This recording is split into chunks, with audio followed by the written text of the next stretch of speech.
सुमुखश्चैकदन्तश्च कपिलो गजकर्णकः लम्बोदरश्च विघ्नो विघ्ननाशो विनायकः धूम्रकेतुर्गणाध्यक्षो बालचन्द्रो गजानन द्वादशैतानि नामानि या पठे शृणुयादपि।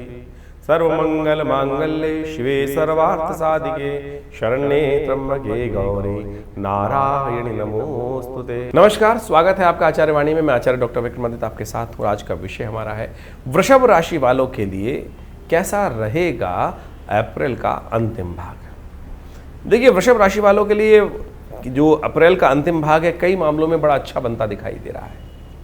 यदि फाइनेंस के दृष्टिकोण से देखा जाए, लाभ के दृष्टिकोण से देखा जाए तो ओवरऑल ग्रह तो बड़े अच्छे दिखाई दे रहे हैं, लेकिन समस्या केवल इतनी सी है आपकी राशि के दृष्टिकोण से कि हम सही दिशा में हिम्मत नहीं कर पा रहे हैं। सब कुछ मशीनरी बिल्कुल ठीक ठाक दिखाई देती है, लेकिन हिम्मत की जो है ना वो विशेष तौर पर जवाब दिखाई दे रही है। और उसका कारण यह है कि हम थोड़े अहंकारी ज़्यादा हो गए हैं। हमको ज़्यादा दिखाई देने के कारण से हम दूसरों को, किसी को कुछ समझ ही नहीं रहे हैं। इस वक्त थोड़ी एरोगेंसी जो है वो हमारी जो बढ़ गई है, वो कहीं ना कहीं हमारे बड़े मामलों में कहीं हमें आगे बढ़ने के रास्ते में, सफलता देने के रास्ते में कुछ कमी उत्पन्न करती दिखाई दे। भाग्य साथ दे रहा है और मंगल कमज़ोर होने के कारण से सही दिशा में हम पुरुषार्थ नहीं कर पा रहे हैं। तो हमको सबसे पहले आवश्यकता है सही दिशा में पुरुषार्थ करने की। इस वक्त सही दिशा को समझें, सुने और गुरु के आशीर्वाद से, सही लोगों के आशीर्वाद से कार्य करने का प्रयास करें। अपने को थोड़ा छोटा समझने का हमें प्रयास करना चाहिए। कई बार क्या होता है कि हम सब कुछ ठीक है, सब कुछ बड़े हैं, सब कुछ हैं, लेकिन हम सामने वाले को बड़ा कमज़ोर समझ के बैठे हैं। और ऐसे में क्या होता है कि हमारा जो विजन है वो बिल्कुल आगे की तरफ देखता है, जो आसपास की स्थितियाँ देख नहीं पाता है। तो हमको इस वक्त थोड़ा सा अपने आप को छोटा करने की ज़रूरत है और चीज़ों को रूट लेवल पे समझने की आवश्यकता है। और हम समझ भी लें तो बहुत बढ़िया से वारे न्यारे कर सकते हैं। सिलसिलेवार तरीके से समझिए ग्रह नक्षत्र क्या करने जा रहे हैं आपके लिए आने वाले अप्रैल के अंतिम भाग में। 21 तारीख के दिन सबसे पहले बात करें तो 21 तारीख के दिन सोमवार का अवसर है। अष्टमी तिथि विद्यमान है। वैशाख के कृष्ण पक्ष की अष्टमी है। कृष्ण पक्ष की अष्टमी शिव की आराधना करने के लिए सबसे श्रेष्ठ मानी जाती है और साथ साथ उस दिन बड़ा बसौड़ा भी है। ऐसे में स्वास्थ्य की कामना के लिए हम भगवती शीतला माता की उपासना करने का शास्त्र में वर्णित मिलता है। सर्वार्थ सिद्धि योग विद्यमान है जो करीब 12:30 बजे के बाद रहेगा। तो ऐसे में नए कार्य आरंभ करने के लिए दिन अच्छा दिखाई देता है। ज्योतिष के दृष्टिकोण से इस दिन ग्रहों का योगायोग जो आपके लिए बनता दिखाई दे रहा है वो हमके लिए, हमारे दृष्टिकोण से काफ़ी अच्छा है। वो आपकी उन्नति के योग बनाता दिखाई दे रहा है। चंद्रमा भाग्य में विराजमान है, सही कार्य कर रहे हैं आप, भाग्य भी साथ देने को तैयार बैठा हुआ है, सही दिशा है आपके लिए। तो कोशिश करें थोड़ी सरलता रखते हुए अपने जीवन में आगे बढ़ने का प्रयास करें। भगवती का, भगवान शिव का आशीर्वाद लें और देखिए कैसे कार्य ना हो, इस बात का भगवान शिव को प्रसन्न करें।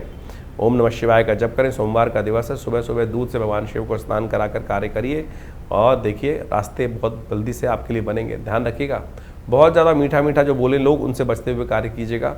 बस ये ध्यान रखना है। बहुत ज़्यादा जो आपकी तारीफ कर रहे हैं वहाँ कहीं नुकसान होने के योग बन सकते हैं। 22 तारीख मंगलवार का अवसर, नवमी तिथि विद्यमान है और इस दिन चंडिका नवमी का योग है।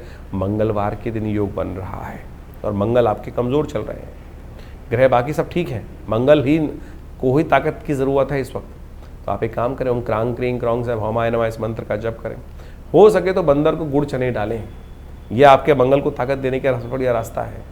या एक मंगल का सिद्ध यंत्र कुछ दिन बनवा के अपने घर में रख लीजिए, वो आपके लिए अच्छा काम करेगा।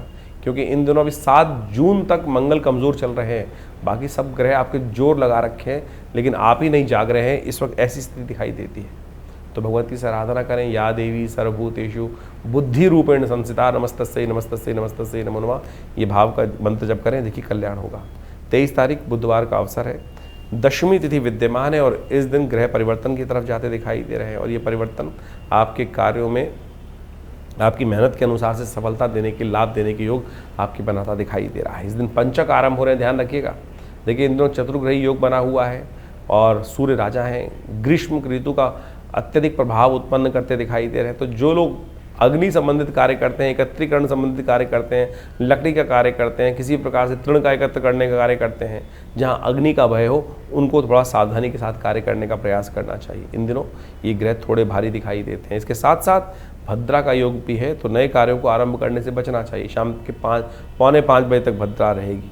आपको भगवान विष्णु की सुंदर आराधना करनी चाहिए। हो सके तो भगवान कृष्ण के लिए माखन मिश्री का भोग लगाएं।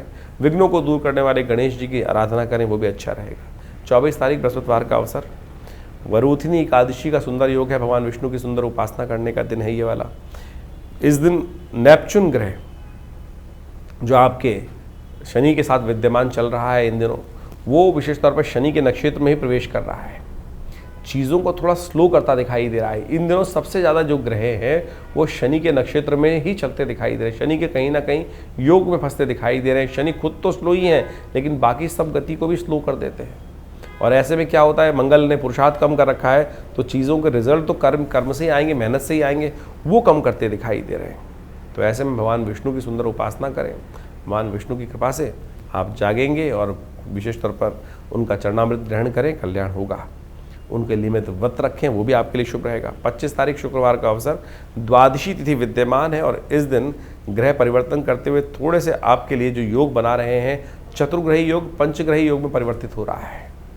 वैसे तो पंचग्रही योग अच्छा माना जाता है चतुर्ग्रही योग से, तो ऐसे में ये योग आपकी राशि के दृष्टिकोण से अच्छा है और कहीं ना कहीं कई मामलों में लाभ दे सकता है। हो सके तो संत महात्माओं की सेवा करने का प्रयास करें। प्रदोष का दिन है इस दिन, कोशिश करें संत महात्मा जो दिखाई दें उनका आशीर्वाद लें, वो आपके लिए बहुत सुंदर रहेगा। दूध का दान करना भी आपके लिए बड़ा श्रेष्ठ दिखाई देता है। इस दिन अस्त हो रहे हैं और ये अगस्त का तारे का अस्त होना, ये कहीं ना कहीं प्राकृतिक आपदाओं का, कहीं ना कहीं भीषण गर्मी का, कहीं ना कहीं प्रचंड वेग से चलते हुए कहीं भूकंप प्रकंप इत्यादि का विशेष तौर पर योग उत्पन्न करता है। शुक्र महाराज भी ऐसे में परिवर्तन की तरफ जा रहे हैं और शुक्र का विशेष तौर पर शनि के नक्षत्र में ही प्रवेश हो रहा है, उत्तरा भाद्रपद नक्षत्र में प्रवेश हो रहा है और ये आपके लिए थोड़ा सा कहीं ना कहीं सब चीज़ों को, जैसा हमने पहले बताया था, वो स्लो कर सकता है चीज़ों को। तो शनि का उपचार लगातार करते रहें। शनि का उपचार करने के लिए सबसे बढ़िया आपके लिए रहेगा तेल का दान करना। अगले दिन विशेष तौर पर योग बनेगा शनिवार का, तो उस दिन अवश्य हनुमान चालीसा का पाठ करें, सुंदरकांड का पाठ करें या करवाएं, ये भी आपके लिए अच्छा रहेगा। इस दिन प्रदोष है, तो कोशिश करें भगवान शिव को दूध से स्नान कराएं, गाय के दूध से स्नान कराना बड़ा शुभ योग बनाता है। और ऐसे में शुक्रवार के दिन योग बन रहा है और ऐसे में शुक्र उसी दिन विशेष तौर पर शनि के नक्षत्र में प्रवेश कर रहे हैं और शनि को मनाने के लिए शिव का आशीर्वाद सबसे कल्याणकारी रहता है। तो भगवान शिव का दूध के द्वारा अभिषेक करें, गाय दूध से, पवित्र दूध से, कल्याणकारी योग बनेंगे। 26 तारीख का दिन शनिवार का दिन है, उस दिन त्रयोदशी और चतुर्दशी का योग है। दिल्ली के पंचांग के अनुसार चतुर्दशी क्षय हो रही है, साथ साथ इस दिन भद्रा का योग भी है, तो नए कार्यों को आरंभ करना इस दिन ठीक नहीं रहेगा।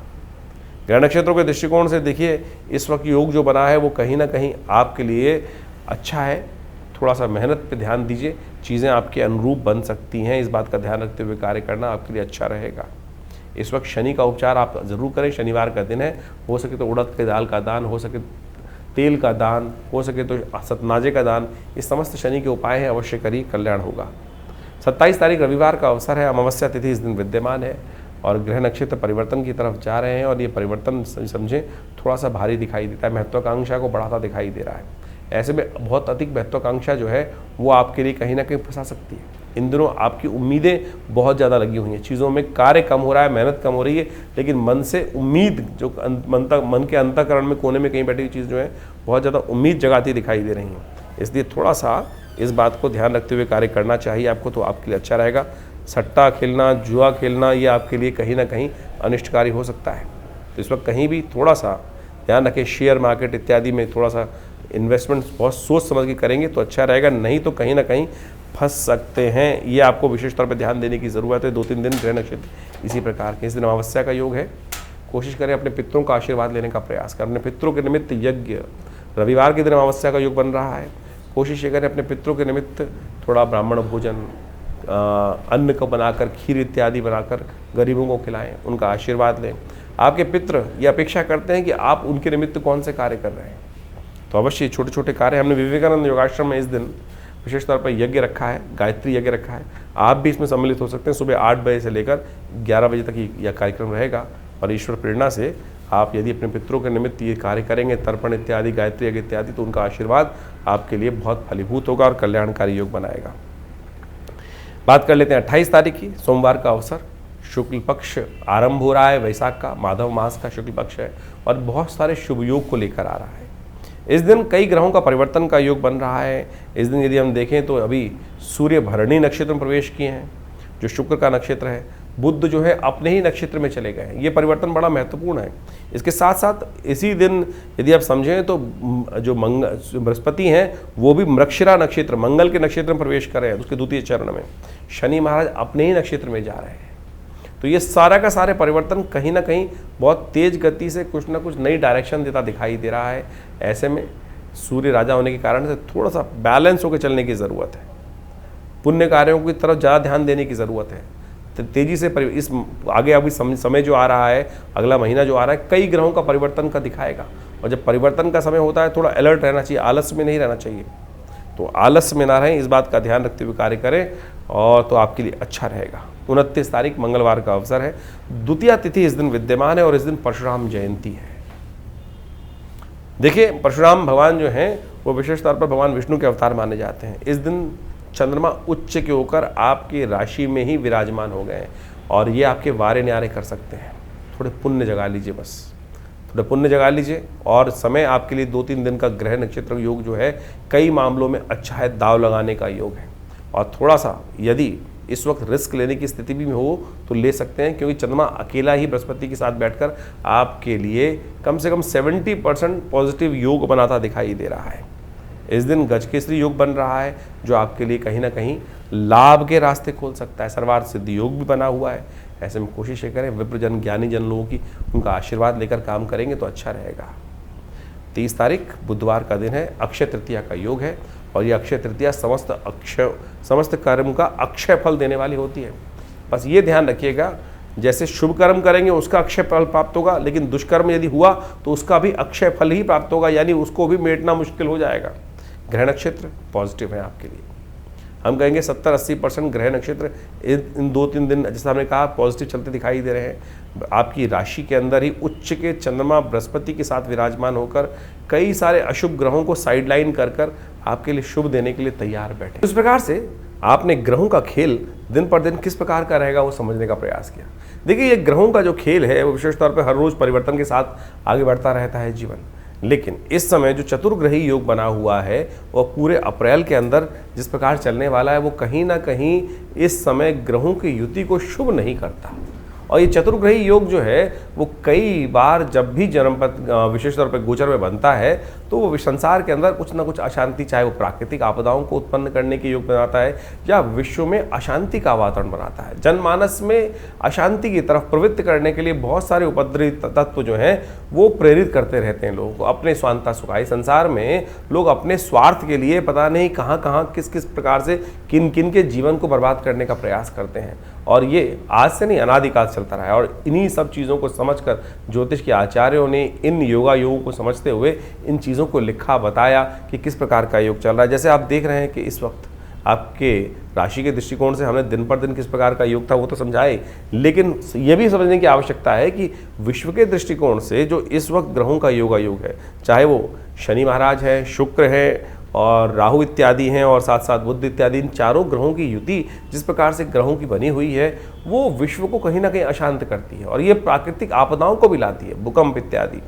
अभी आपने देखा कुछ दिन पहले भयावह भूकंप की कई बार स्थिति बनी, वो ग्रहण के कारण तो थी, लेकिन और भी बहुत सारे कारण बनते रहते हैं और ऐसे में अभी इसका प्रभाव कुछ दिन रहने वाला है और अगले महीने मई में जाकर कई ग्रहों का परिवर्तन का योग बनेगा, चाहे वो बृहस्पति हो, चाहे वो राहु ग्रह हो और बहुत सारे ग्रह भी परिवर्तन की तरफ जाने का योग बनाएंगे। और इस वक्त जैसे आप समझे मंगल ग्रह भी अपने सबसे कमज़ोर स्थिति में चल रहा है, तो ऐसे में दुस्साहस के योग भी बनते दिखाई दे रहे हैं। इसके साथ साथ देखिए, अभी जो विश्व के दृष्टिकोण से हम समझें तो अगर आप ग्रहों के योग को देखें तो वो ऐसा दिखाई देता है कि विश्व में दृष्टिकोण से जो सूर्य राजा बनकर इस बार आए हैं, मंत्री पद भी उनके पास है, तो इसके कारण से विश्व में गर्मी का भयावह प्रभाव देखने को मिलता दिखाई देगा और गर्मी के भयावह प्रभाव के कारण से अग्निकांड, विस्फोटक योग, ये सब भी कहीं ना कहीं परेशान कर सकते हैं। तो हमको अपने जीवन को सही चलाने के लिए अपने ग्रहों को सही रूप से समझते हुए उपाय करने का प्रयास यथाउचित भाव से करना चाहिए। कई लोग विशेष तौर पर अपने ग्रहों को समझकर परेशान हो जाते हैं और कई बार गलत रास्ते पे चल देते हैं। देखिए, शास्त्र में तो सिद्धांत के तौर पे ग्रहों का उपचार बताया गया है, उपचार बड़ा सीधा साधा है, परमात्मा की आराधना करना और सबसे पहले समय को पहचानना कि समय क्या करवाने जा रहा है हमसे, हम किस प्रकार से अपने आप को रोक सकते हैं। यही सही दिशा निर्देश, सही गुरु का वाक्य, सही आशीर्वाद मिल जाए तो क्या होता है कि हम गलत तरफ जाने से बच जाते हैं। नहीं तो जीवन है, चलना है, ये धरा तो गोल ही है, चाहे इधर से जाओ चाहे इधर से जाओ, लेकिन सदगुरु की प्रेरणा होगी तो जो दिशा हमारे लिए उपयुक्त होगी वो हमको प्राप्त हो जाएगी। सही दिशा में हम कार्य करने शुरू कर देंगे, और नहीं तो फिर संसार में गोल चक्र तो है ही, एक लंबा रास्ता एक छोटा रास्ता है। तो इसलिए यदि अनुभव का लाभ लेते हुए हम जीवन में अपने सही मार्ग पर चलने का प्रयास करेंगे तो बहुत अच्छे से जीवन को बहुत बढ़िया तरीके से आगे बढ़ने का रास्ता बना सकते हैं। लेकिन लोभ एक ऐसी चीज़ है, और तो और साथ साथ हम अहंकारवश, लोभवश, मोहवश कई बार अपने जीवन को कष्ट में डाल देते हैं। देखिए पुरानी कहावत है, आए थे हरि भजन को ओटन लगे कपास। हम लोक को सुधारने का प्रयास करें या परलोक को सुधारने का प्रयास करें तो इस बात को समझें एक ही सुधरेगा। और हरी कृपा ऐसी है कि भगवान का यदि स्तमन करे तो लोक भी सुधर सकता है, परलोक भी सुधर सकता है। लेकिन संसार के माया के प्रपंच से अपने आप को दूर करते हुए कार्य करने का प्रयास करें। अभी आने वाले समय में बहुत सारे सुंदर उत्सव पड़ने वाले हैं। इन सब उत्सवों को हमारी भारतीय संस्कृति में हमारे ऋषि मुनियों ने सनातन पद्धति में हर रोज़ कोई उत्सव का सृजन किया। कारण क्या था? कारण यही था कि मनोमस्तिष्क फालतू के कामों से लगकर हटकर उस परमात्मा की स्तवन में अपने आप को लगा लें। तो वो क्या होता है कि बहुत सारे गलत रास्तों से व्यक्ति बच जाता है और कष्ट से भोगने से बच जाता है। लेकिन हमारे जीवन में जो कर्म का क्षेत्र है वो हर क्षण कुछ ना कुछ कर्म की तरफ हमको प्रेरित कर रहा है। कोशिशें करें, सदकर्म की तरफ प्रेरित करने का प्रयास करें अपने आप को, लोगों को। नहीं तो क्या होता है कि गलत कर्म की तरफ प्रेरित करोगे। कई बार हम अपने आश्रम में लोगों के जो यज्ञ इत्यादि होते हैं उसके बारे में बता देते हैं, तो कई लोग इस प्रकार से बोल देते हैं कि भैया आचार्य जी आश्रम का ऐड कर रहे हैं। देखो, ऐड करने की हमें ना तो कोई ज़रूरत, अगर यज्ञ इत्यादि आश्रम पे हो रहे हैं तो बताना चाहिए, लोगों को प्रेरित करना चाहिए। एक शराबी है, वो लोगों को प्रेरित करता है, आओ शराब के पार्टी में बैठो, और जुआ खेलने वाले कहते हैं जुए में खेलने का प्रयास करो। अगर हम सदकर्म कर रहे हैं और सदकर्म के बारे में लोगों को बता रहे हैं तो ये एडवर्टीजमेंट नहीं है, गलत की तरफ नहीं ले जा रहे। तो अगर आपको कई लोगों को, और आप एक बात और समझ लें कि आपके जीवन में हम कैसे समझें कि हम धर्म, हमारे अंदर अभी धर्म का उदय हो रहा है या अंत हो रहा है। धर्म की बात सुनकर यदि किसी व्यक्ति को कहीं ना कहीं मन में क्रोध आने लगे, गुस्सा आने लगे, तो समझ लो कहीं ना कहीं पाप प्रवृत्ति अभी जीवन में कहीं ना कहीं परेशान करने के आगे योग बना रही है। तो इसलिए अपनी भावना को पवित्र रखें। तो हमने जो जो आपके संबंध बातें रखी हैं, जो उत्सव होते हैं आश्रम के बारे में, वो सब अवगत कराते रहते हैं। कोशिश ये करें आप भी अपने जीवन को, अपने बच्चों को, अपने परिवार वालों को, लोगों को, मित्रों को सही दिशा में डालने का प्रयास करें। सही दिशा में आपका कर्तव्य का केवल इतना है कि चलो भाई परमात्मा का भजन करें, चलो भाई अच्छे कर्म की तरफ चलें। और समझ लो अगर आपकी वजह से कोई एक आध व्यक्ति भी सदकर्म की तरफ लग गया तो उसके द्वारा किए गए पुण्य भी आपको लग जाएंगे। ये सब सैद्धांतिक तौर पर है। जैसे आप इसको मॉडर्न में वैसे समझ सकते हैं कि किसी गलत व्यक्ति को गलत कर्म के प्रेरित किया, चोरी डकैती और उल्टे सीधे कामों के लिए, और उसने जो कर्म किया उसने कहीं जाके आपका नाम ले दिया कि भाई, तो आप भी उस कानून के चक्र में फंसेंगे ना। तो इसी प्रकार से यदि आप किसी को पुण्य की तरफ प्रेरित कर रहे हैं तो पुण्य, उसके द्वारा किए गए पुण्य आपको प्राप्त होंगे। और किसी गलत कार्य की तरफ प्रेरित करोगे, चाहे जैसे हमने जो दो तीन अभी उदाहरण दिए आपके सामने, तो आप समझ लीजिए उसके द्वारा किया गया गलत कर्म भी आपको भी भोगना पड़ेगा। ये संसार में बिल्कुल नियम है सही रूप से। तो इसलिए सही तरफ चलने का हम प्रयास करेंगे तो अपने कर्म से, जीवन से हमें बहुत सारे कष्टों से निवृत्त होने का योग बन जाएगा। और एक बात और समझें, यदि बिना कुछ कारण के भी आपके जीवन में यदि कष्ट, मन दुख है, परेशान है, कष्ट जीवन में आए चले जा रहे हैं, तो सोच लीजिए कि अभी हमारा जो डेबिट क्रेडिट का अकाउंट है ना कर्मों का, वो कहीं ना कहीं नेगेटिव हो रहा है। शुभ कर्म अपने आप ज़्यादा से ज़्यादा करने का प्रयास करें। जब वो घड़ा शुभ कर्म से लबालब भरा रहेगा तो आप समझें कि आपके बहुत सारे कष्ट कब आएंगे, कब चले जाएंगे, पता भी नहीं चलेगा। तो इसलिए इस सिद्धांत को समझ लीजिए, यदि छोटा सा कष्ट भी आपको बार बार आके परेशान कर देता है तो समझ लीजिए हमारे पुण्यों के अकाउंट में कितना नेगेटिव बैलेंस है कि हम छोटे छोटे कष्टों से परेशान हो रहे हैं जिनका वास्तविक जीवन में कोई औचित्य ही नहीं है। और सामने वाला जिसको हम देखकर कई बार ईर्ष्याग्रस्त हो जाते हैं कि भाई उसको भी जीवन में कष्ट सबके आ रहे हैं। सूर्य तो निकल रहा है तो उष्ण जो गर्मी है वो हर एक के लिए पैदा कर रहा है, बरसात हो रही है तो हर एक को गीला कर रही है, लेकिन किसी को उसका दुष्प्रभाव होता है और किसी को उसका शुभ प्रभाव होता है। वो इसलिए कि हमारे पुण्य किस प्रकार के हैं। तो आप सही रूप से पुण्यों को बढ़ाने का प्रयास करें, यही अध्यात्म का रहस्य है। ये न केवल प्रकारेण, यानी ऐसे या वैसे कैसे भी अपने आप को सद्कर्म की तरफ प्रेरित करने का प्रयास करें। इसके लिए शास्त्रों में अनेक नियम, चाहे वो योग कथाएं हों, चाहे वो यज्ञ हों, चाहे वो दान हो, चाहे वो पुण्य हो, चाहे वो सद्गुरु का आशीर्वाद हो, या अच्छे लोगों के सानिध्य में बैठने की कर्म बनाए गए हैं, वो सब शास्त्र के अनुसार से आपको पुण्यों को बढ़ाने की तरफ ही ले जाते हैं। और वहीं उसके लिए थोड़ी प्रयास करना पड़ता है, श्रुति को ऊर्ध्वगामी बनाना पड़ता है, उठाना पड़ता है, अपनी प्रवृत्ति को नीचे की तरफ जाने की बजाय ऊपर की तरफ उठाना पड़ता है, उसमें लगती है मेहनत। और गलत तरफ जाने के लिए तो आप बैठ चल करते हैं, उल्टे सीधे काम तो बहुत सारे ऐसे हैं, रोज़ शाम को लोग आपको बैठा सकते हैं। तो आप उस पर रोक, उस पर बंदिश, उस पर थोड़ा सा संयम करने का प्रयास करोगे तो खुद देखोगे धीरे धीरे परिवर्तन का रास्ता आपके जीवन में अवश्य बनेगा। और जानिए आपके जीवन में किस प्रकार के ग्रह योग चल रहे हैं, उसके लिए हम लगातार आपके साथ रहते ही हैं। तो आशा करते हैं इन सब दिशा निर्देशों को सही से समझेंगे और अपने जीवन के कष्टों को दूर करने का आप अवश्य योग बनाएंगे।